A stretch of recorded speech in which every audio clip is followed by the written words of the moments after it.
Every 15 Minutes is a program open to all high schools, the purpose of which is to shock teens sober. Stay tuned. Welcome to The Better Part, a program by and for seniors and devoted to exploring the many facets of those better years of our lives. The name of our program is inspired by a quotation from Robert Browning. Grow old along with me, the best is yet to be, the last of life for which the first was made.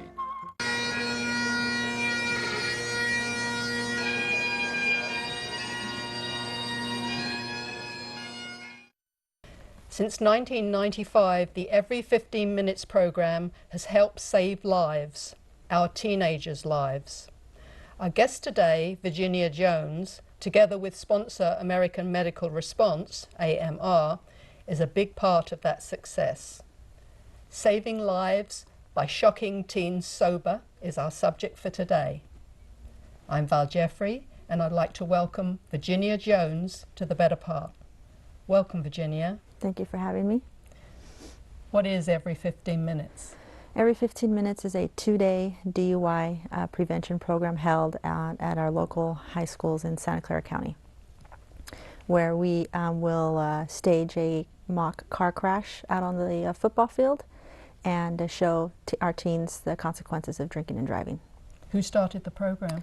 The program was started in '95 by the Chico Police Department, where they were having an increasing number of teen deaths due to drinking and driving, and the California Highway Patrol took that program over and now offers a grant to high schools to put the program on. So Every 15 Minutes, where did the title come from? The name Every 15 Minutes came from the fact that every 15 minutes someone was killed in an alcohol-related crash in the United States. What's your role in the program? My role in the program is that I coordinate the Every 15-minute program with my company AMR, with the high school and our local law enforcement and fire department agencies to be able to put this program on. So the California Highway Patrol, do they have something to do with the program? How are they involved? Yeah, the CHP offers a $10,000 grant to every school who puts the program on, and that is the cost of having agencies come and the cost of putting the program on and being able to put the 2 days together. So it must cost some money to put it together. So who funds the program? Well, the program is funded with the grant from the CHP. It's a reimbursable grant, so the schools, either PTA or Booster Club, will have to front the money ahead of time to be able to put the program on, and then the CHP will reimburse the school for every dollar or penny they spent. Wow. So, but it's going to a very worthwhile cause. Is the program for all high schools? Am I right in saying that? Yes, the program can be done at any high school who's interested in doing the program. We do the program throughout Santa Clara County. AMR offers me as the person who will go out and coordinate the program and make sure that it's done the way it's meant to be done, and make sure that we follow the grant that comes from the CHP. So does each school coordinate the program itself, or are you in charge of that? How does that work? Yeah, I'm in charge of the program as a whole.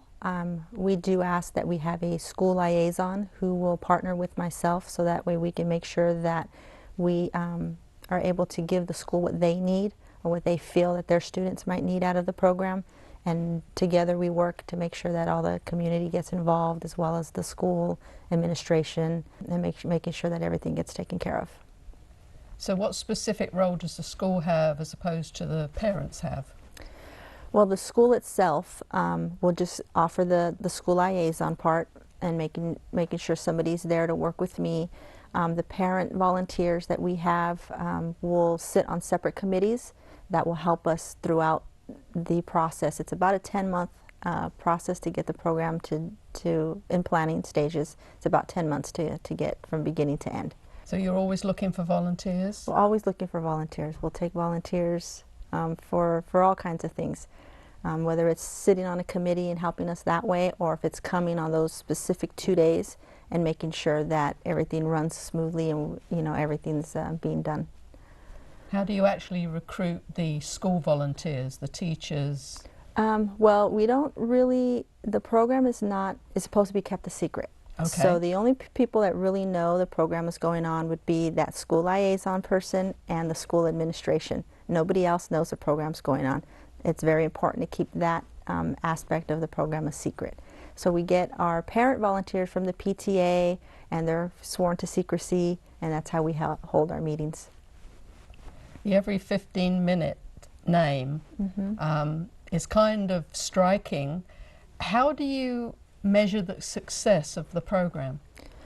We don't really have any way to measure that success. The way I measure the success is that when I get letters back from the teens who participated, or emails from teens or parents who say, you know, what you guys did changed my son's life. What you guys did made my daughter realize that the way she was living her life wasn't a good thing. That's how I measure our success. So you do hear back from them? Yeah, definitely. I have a file of emails and letters that we get sent every year from students who say, I loved what I saw, and I'm not going to do those kinds of things anymore. That's wonderful. Mm-hmm. Every 15 minutes, that's a shocking statistic. Mm-hmm. Can you tell by how many minutes it is now as to whether you've improved using the program? Yeah, back in '95 it was every 15 minutes. Now we're at about every 36 minutes that somebody in the United States is killed in an alcohol-related crash. So we're doing better. It's still not great, but we're doing better. How many do you do of these things? Do you do one a month? Or? We do 4 to 6 programs a year.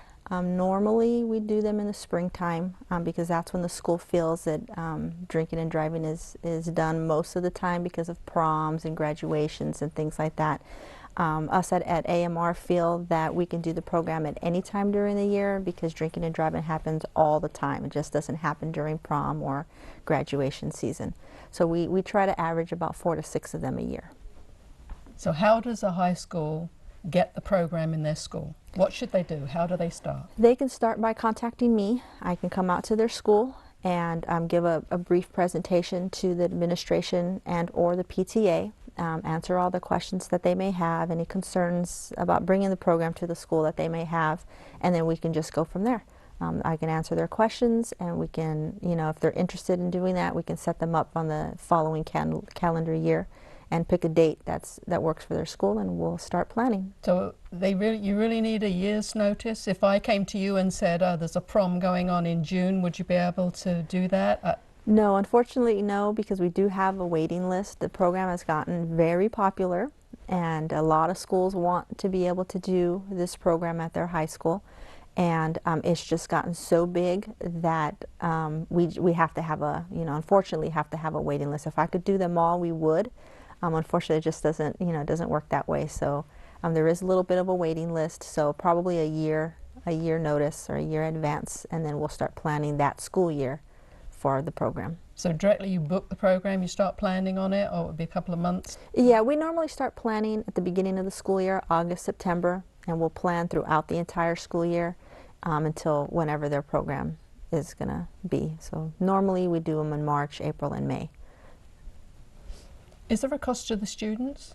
No, no cost to the students, no cost to the parents. The only thing that they would have to do is fill out an application, agreeing to participate in the program and agreeing to participate in the activities that, leading up to the program. Yeah. Where did you get your wrecked cars from? Our wrecked cars come from Campbell's Towing.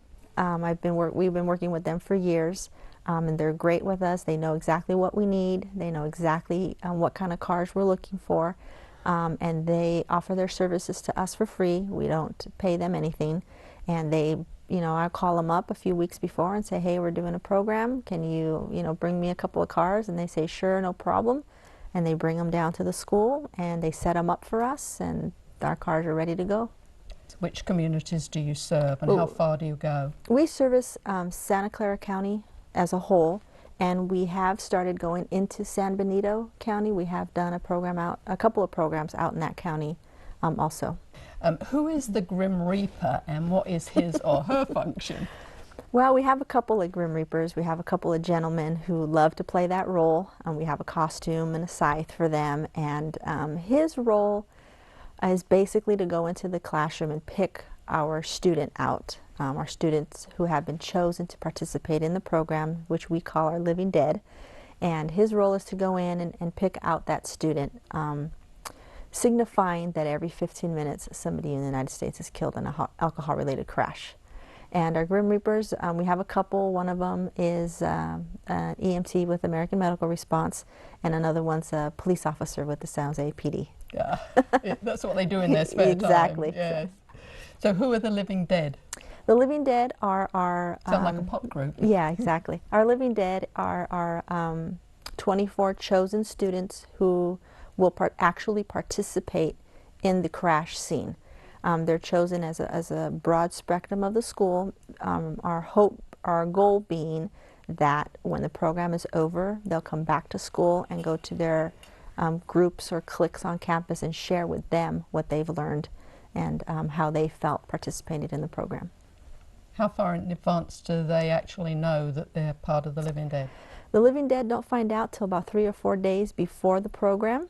We've found that it's very hard for our teenagers to keep a secret, so we try not to tell them until the very last minute so that the word doesn't get out to the campus. Well, I tell you what, why don't we just recap on the first day of the program? Tell me what happens through the first day of the program. On the first day of the program, our Living Dead will show up in the morning, anywhere between 7 and 7:30 in the morning, where they will check in at our command center, as we call it. And there they will drop off their belongings, their sleeping bag and change of clothing and things like that, have a little breakfast, and then they'll be sent to class. While they're in class, that's when our tow cars come and everything's being set up out on the football field, student bodies in class, and then our Grim Reaper goes out and does what we call our Grim Reaper walk. Our Grim Reaper will go out with a team of parents and a uniformed officer, and he will go to each of those 24 Living Dead classrooms and pull the student out of the classroom. And as the student comes out of the classroom, the uniformed officer will enter that classroom and read that student's obituary. And that kind of goes on for the next hour, hour and a half. The students will come back in and have makeup put on, and then we get ready for our crash scene. We'll go out to the football field, we'll set all the kids up ready for the crash, and then the student body is released to the assembly.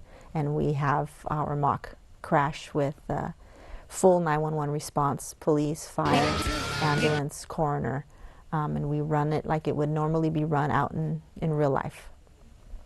Do the teens really, do you think, take it seriously that first day, or is there a little bit of giggling, or, you know, the stage makeup? Right. I think there's a little bit of giggling in the stands. You can hear a little, you know, giggles here and there, and I like to think that that's just a nervous giggle because they're not sure what's going on or not really quite sure what's happening. Once the crash starts, they may kind of go, oh yeah, you know, this is every 15 minutes. We kind of heard about this before. So there's a little nervous laughter in the beginning. Our Living Dead take it very seriously. They get into their roles and they do what they need to do. Do you think they really do keep it a secret? You know, I've found that they do, unless they have a boyfriend or a girlfriend. They like to tell the, you know, boyfriend or girlfriend that, you know, don't be surprised if I don't call you tonight, you know, because this is what I'm doing. So. And you're videotaping this the whole time, yes, all the way through? Yes, we videotape from beginning to end, and we put together about a 12-minute video of the day's events. So after the first day, I understand there's a night retreat. Correct. Can you just walk us through that? Sure. The retreat, after the crash is over, we bring the kids back to our command center where they can clean up and wipe off the makeup. They have a little lunch. And then we take them to an overnight retreat where we spend the night. There we do team building activities, we have guest speakers, we do poster drawing, and then the most important thing we do that night is our letter writing. And we have 12 chaperones that consist of all the different departments who participated. They volunteer their time to come and spend the night with the kids, and we do all our activities that night. What's letter writing? The letter writing is a letter that starts off by saying, "Dear Mom and Dad, every 15 minutes somebody in the United States dies of an alcohol-related collision. Today I died. These are the things I never got to tell you." And the Living Dead will write a letter to their mom and dad saying whatever it is that they feel that they need to say. And we have found that with those letters, it has brought the children or the students and their parents closer together. Do all the parents participate? Yes, it is a requirement that the parents participate, because while our crash is going on, our officers and counselors will go out to give our parents a mock death notification. So they know it's coming, and they know that, you know, they're going to receive this notification, and the officer will go to the home, knock on the door, and let mom and dad know that their son or daughter was just killed in a car crash. Okay. And we send a counselor or a chaplain along just in case they need somebody to talk to. So I open my door and there's a policeman standing at my doorstep, and he gives me a letter. What does the letter say? Well, he won't get the parent won't get the letter. They would just get the notification from the officer. Notification, yeah, okay. letting them know that their son or daughter was just killed in a car crash. How do the parents usually take it? Even though they know that it's coming, they know that it's fake, we call them the night before to remind them, don't forget, the officer will be at your home at this time. It's still very emotional for them, because once they drop their student off in the morning, they don't see them again till the next day, after the second day of assembly. So it's still very emotional for them. You said that it was a 2-day program, so Correct. you've told us about the first day and the night time. Tell me about the second day. The second day, we'll get up in the morning, have breakfast, and we take the students back to school. Our second day assembly is a mock funeral. We will hold a funeral in the gym for the living dead who participated in the crash the day before.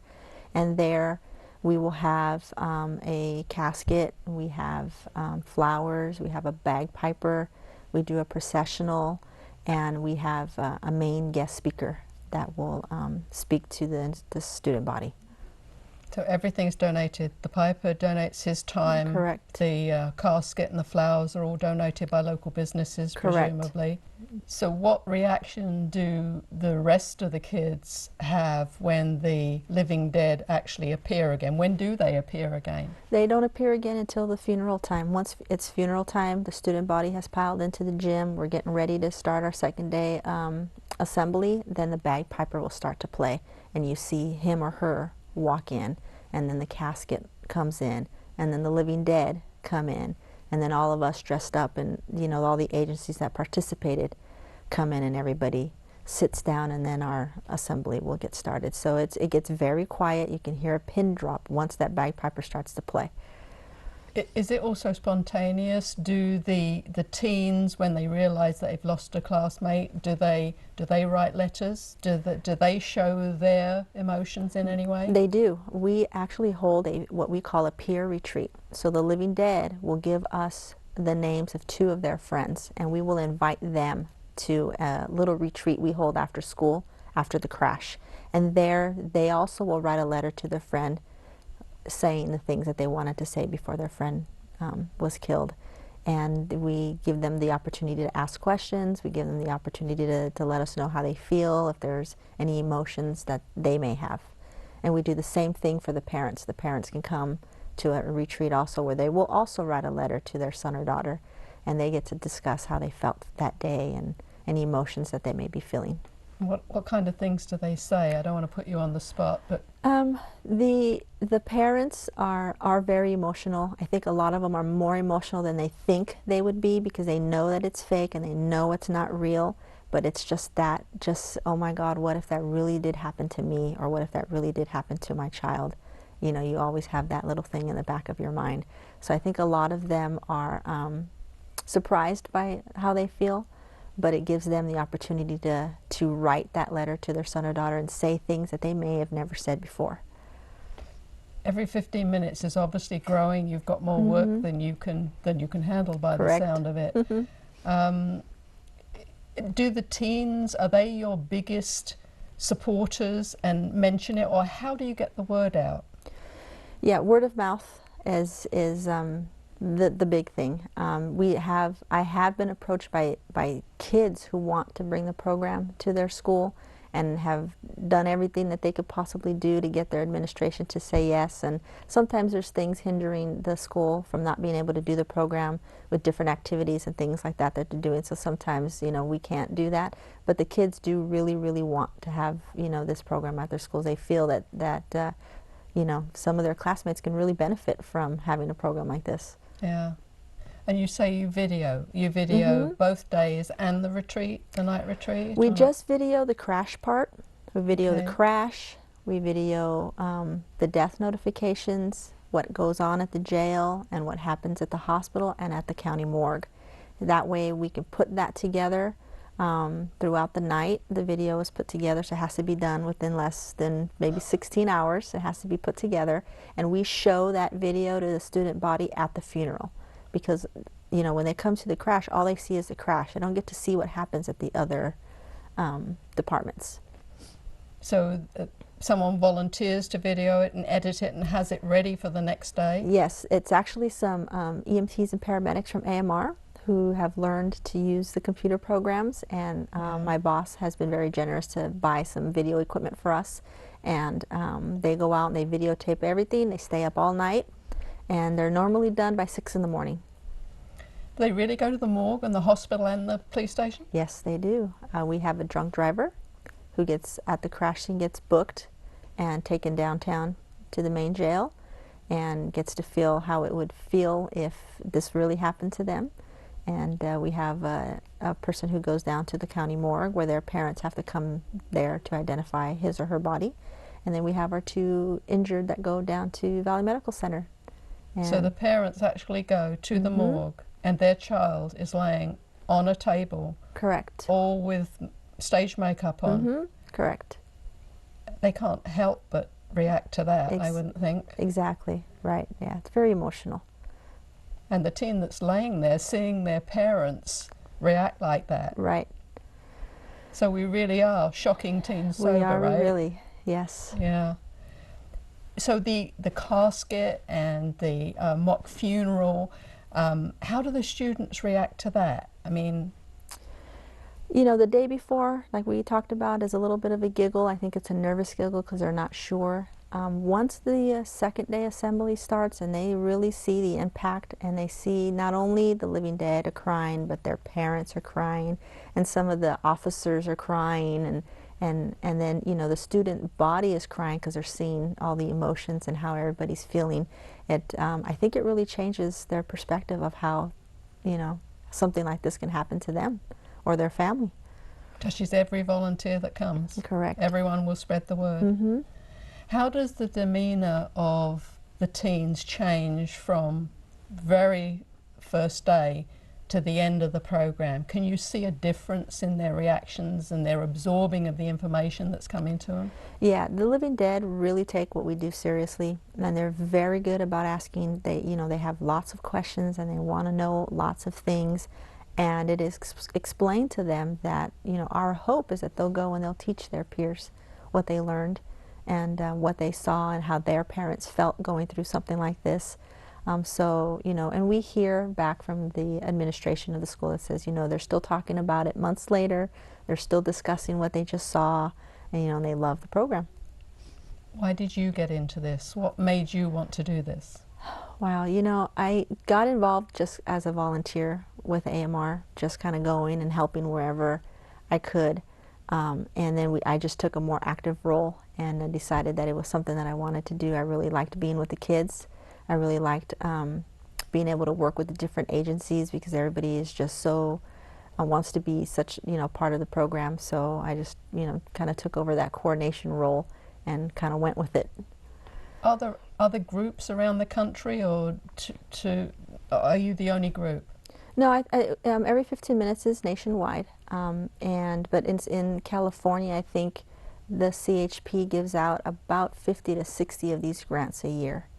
So it does happen throughout the state of California. Okay, and you cover Santa Clara County? And San Benito County. And San Benito County. And obviously there's lots of agencies who support this program in our community. Would you like to recognize some of those? You have the opportunity to thank them. You know, there are so many. Every agency, every law enforcement agency, and every fire department, and the mortuaries, and the tow company, all donate their service in one way or another. And there's multiple agencies, as the Santa Clara County is huge. The biggest supporter of this program, I would say, would be the California Highway Patrol, American Medical Response, and Santa Clara County Fire, the San Jose Police Department, San Jose Fire Department. Those are the biggest, agencies that come out and will help us, no matter what high school it is, no matter what jurisdiction it is, whether it's their jurisdiction or not. They volunteer their time to come and help me put the program on. And do you do it rain, shine, snow, whatever? We will do it rain or shine. We have done it in the rain before, but if it's a really bad pouring down rain, we'll still do it. We won't bring the student body out. We'll just film it and show it the next day. But those of us who have committed our 10 months, we'll continue to do it. What do you think is the biggest thing about this program that you enjoy the most, that you think's doing the most good? The biggest thing for me is that education of the teens. It's very surprising sometimes that some of the stuff they don't know or some of the stuff they don't realize. You would think with all the different TV shows and things that they would know that this is kind of the thing that happens, but when it's done to them or it's shown to them, then they kind of realize, oh, okay, this can happen to me. Yeah, it's a very, very worthwhile program. And I thank you for coming on The Better Part. I thank you for all the work you're doing in the community. You're saving lives. You're saving our grandkids' lives. Well, thank you very so much. So I want to thank you very much and keep up the good work. Thank you for having me. Thank you. The Every 15 Minutes program saves lives. The Better Part is pleased to have been able to bring information to you about the Every 15 Minutes program. Please help us spread the word in our community. If you would like a copy of Shock Teens Sober, our program today, or any of the Better Part programs, please contact us at the Cupertino Senior Center, 408-777-3150, or visit our website, thebetterpart.com. Programs are available on DVD or VHS. Selected shows are also available through the Santa Clara Library System. Thank you for watching.